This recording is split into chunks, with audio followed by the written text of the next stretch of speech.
चांद रात थी, घर में बच्चे भूखे थे, कोई कपड़ा न था। अचानक दरवाज़ा खटखटाया और रातों रात सब बदल गया। हज़रत शेख अबुल हसन बिन हारिस रहमतुल्लाहि ताला अलैह, जो कि पाबंद शरिया और मुत्तबे सुन्नत और दरूद पाक की कसरत करने वाले थे, फरमाते हैं कि मुझ पर गर्दिश के दिन आ गए, फ़क्र फाका की नौबत आ गई और अरसा गुजर गया, यहाँ तक कि ईद आ गई और मेरे पास कोई चीज़ न थी कि जिससे मैं बच्चों को ईद करा सकूं, न कोई कपड़ा, न कोई खाने की चीज़। चांद रात जब हर तरफ खुशियां थीं, मेरे लिए निहायत ही करब और परेशानी की रात थी। रात की कुछ घड़ियां गुजरी होंगी कि किसी ने मेरा दरवाज़ा खटखटाया और यूं मालूम होता था कि मेरे दरवाजे पर कुछ लोग हैं। जब मैंने दरवाज़ा खोला तो देखा कि काफ़ी लोग हैं।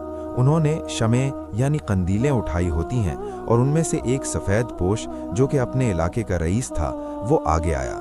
हम हैरान रह गए कि ये इस वक्त क्यों आए हैं। उसने कहा कि मैं आपको बताऊं कि हम यहाँ क्यों आए हैं। आज रात मैं सोया तो क्या देखता हूँ कि शाह कौनैन उम्मत के वाली सल्लल्लाहु ताला अलैहि वसल्लम तशरीफ़ लाते हैं और मुझे फरमाया कि अबुल हसन और उसके बच्चे बड़ी तंगदस्ती और फ़क्र फाका के दिन गुजार रहे हैं।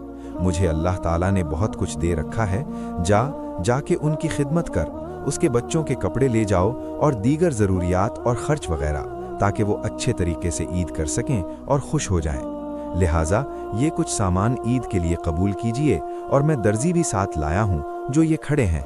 लिहाजा आप बच्चों को बुलाएं ताकि उनके लिबास की पैमाइश कर लें और कपड़े सिल जाएं। फिर उसने दर्जियों को हुक्म दिया कि पहले बच्चों के कपड़े तैयार करो और बाद में बड़ों के। ये सब कुछ सुबह होने से पहले तैयार हो गया और घर वालों के साथ खुशी से ईद मनाई। ये बरकतें सारी की सारी दरूद पाक की हैं। दुआ है कि अल्लाह पाक हमें ज़्यादा से ज़्यादा दरूद पाक पढ़ने की तौफीक अता फरमाए। आमीन।